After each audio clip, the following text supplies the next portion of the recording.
3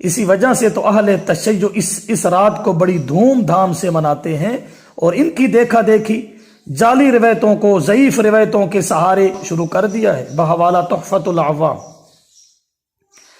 اسی طرح امام نووی شرح مسلم باب صوم التطوع میں لکھتے ہیں کہ اس رات کی 15ویں شعبان، اس کے اندر جتنے فضائل ہیں سب غلط ہیں۔ شرح مسلم امام ترمذی رحمہ اللہ فرماتے ہیں، میں نے سنا اپنے شیخ امام بخاری رحمہ اللہ سے، وہ فرماتے ہیں یہ جو 15ویں رات کی فضیلت میں جو حدیث ہے، حاذل حدیث ضعیف، ترمذی جلد 1۔ اسی طرح امام دارقطنی رحمہ اللہ فرماتے ہیں یہ جو 15ویں شعبان کی شب کی فضیلت ہے یہ صحیح حدیث سے ثابت نہیں ہے، دارقطنی۔ امام ابن دہیہ رحمہ اللہ فرماتے ہیں شب برات کے بارے کوئی روایت صحیح نہیں ہے، یہ بدعت ہے اور آگ پرستوں سے مشابہت ہے، بحوالہ اسن المطالب صفحہ 35۔ اسی طریقہ سے یہ جو روایت ہے 15ویں شعبان کی رات والی فضیلت والی، اس میں کوئی بھی حدیث صحیح ثابت نہیں ہے، بحوالہ تفسیر ابن کثیر۔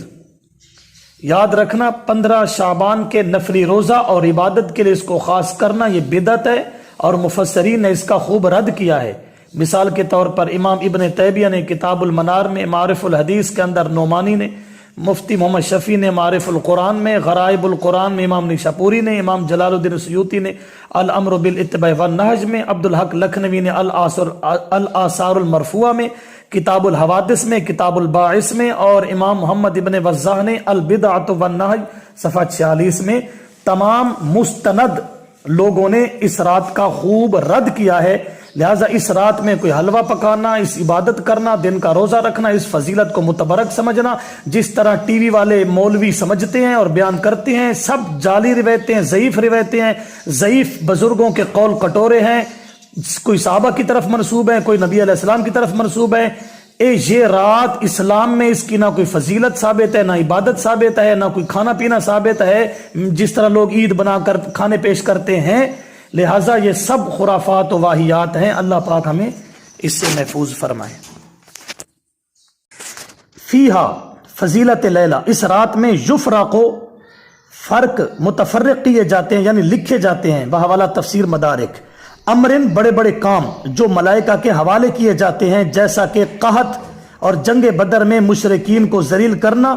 تمام چھوٹے بڑے کام مراد نہیں ہے، کیونکہ ملائکہ کو سب کاموں کا علم نہیں ہو سکتا۔ کچھ لوگ یفرق کل امر حکیم سے مراد لیتے ہیں کہ 15ویں شعبان میں اللہ پاک رزق اور زندگی کے فیصلے کرتے ہیں، یہ جھوٹ بولتے ہیں۔ یفرق کل امر حکیم سے بڑے بڑے کام جو ملائکہ کے حوالے اللہ نے کر دیے ہیں وہ مراد ہے۔